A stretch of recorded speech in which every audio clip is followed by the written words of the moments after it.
Good morning. I would like to give presentation on the subject statistical techniques for CBCS MCA semester 2. Outline of the presentation is meaning of statistics, types of data used in statistics and sources of data collection. And then we will see the example on frequency distribution. A statistics is defined as collection, presentation, analysis and interpretation of numerical data. Statistics always deals with the data. Data is a collection of facts and figures. So first step is collection of data. Whenever we are collecting the data from different sources, a maximum care is required at this stage. Second step is presentation of data. Once data is collected, we can present the data in the form of tables, graphs or diagrams. Then next is analysis of data. A data collected can be analyzed with the help of frequency distribution. We can analyze the data with the help of proportion or percentage. Now once the data is analyzed, we can interpret the data by using the different statistical techniques. Now statistics is very important in our day-to-day life. It studies the relationship between various phenomena. It simplifies the complexity of the data, that is statistical measures like classification, tabulation, dispersion, regression, correlation, helps to simplify the data and helps to find out the relationship between various variables. It also enlarges the human experience. Now, as far as the data is considered in statistics, there are two types of data, primary data and secondary data. Primary data is that data which is collected by the researcher himself. Different sources of primary data collection are interview techniques, data collection with the help of telephones. We can also send the mail and questionnaires to the different respondents and collect the data. We can prepare the questionnaires in different forms. Questionnaire may be open-ended or it may be close-ended. We can prepare different type of questions to collect the data. We can also use the different mediator so as to collect the data. Now since a primary data is collected by the researcher himself, therefore we can dependent on this data, or you can say it is one of the important data for the researcher. Now another type of data, it is called as a secondary data. A secondary data is that data which is collected by some other person and investigator can use that ready-made data for his own research purpose. Now this data may be in published or unpublished form.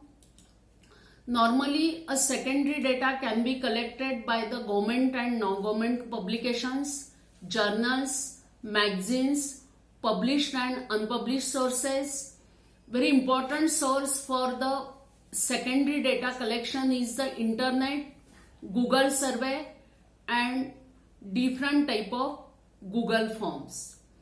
Now as far as once we collect the data, now we can distribute the data. Now as far as the types of distribution are considered, there are three types of frequency distribution: discrete frequency distribution, continuous frequency distribution and cumulative type of frequency distribution. Now we will see the example of discrete and continuous frequency distribution. Now see the example of discrete frequency distribution.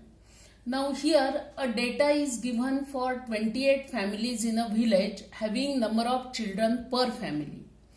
Now see the data is limited only for 28 families.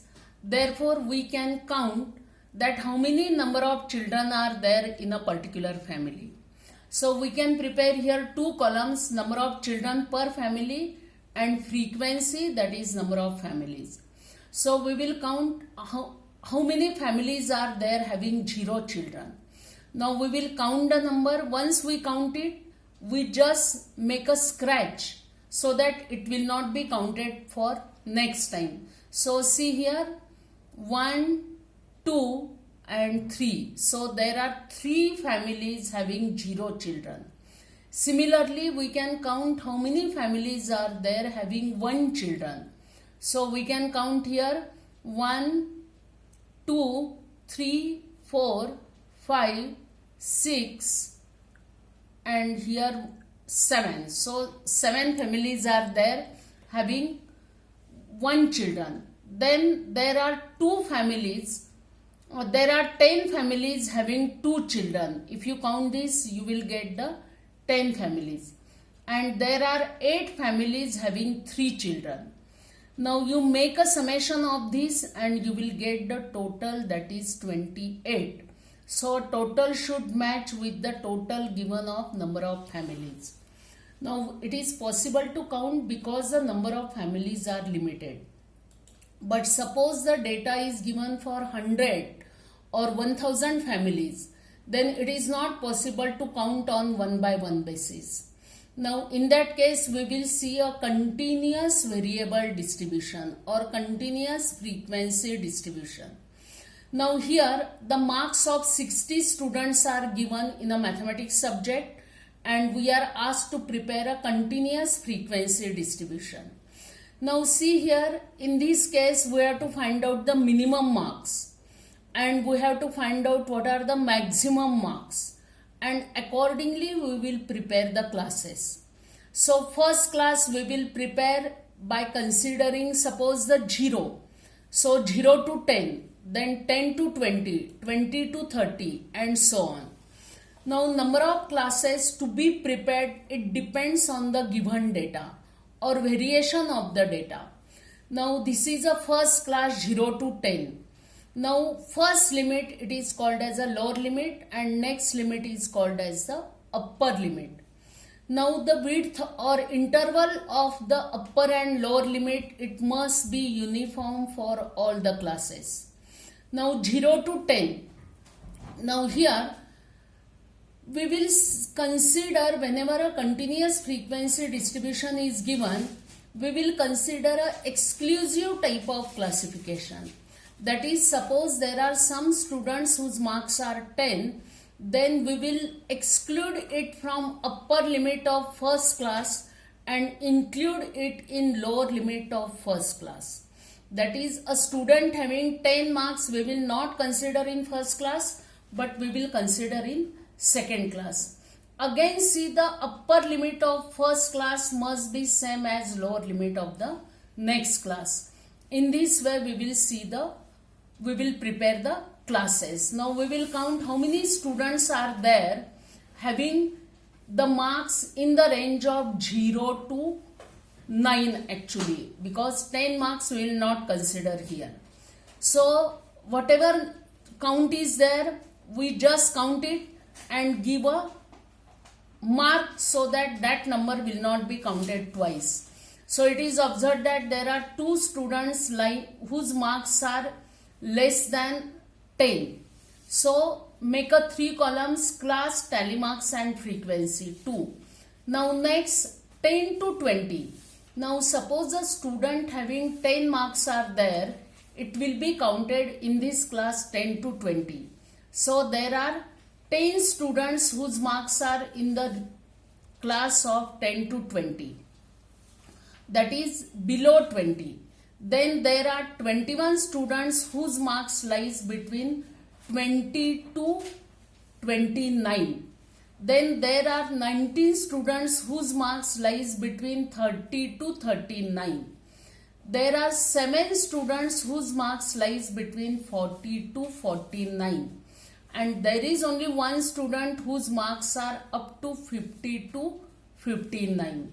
So whatever frequency we have noted down here, take its sum and we will get a total frequency that is equal to 60. It must match with a given figure of 60.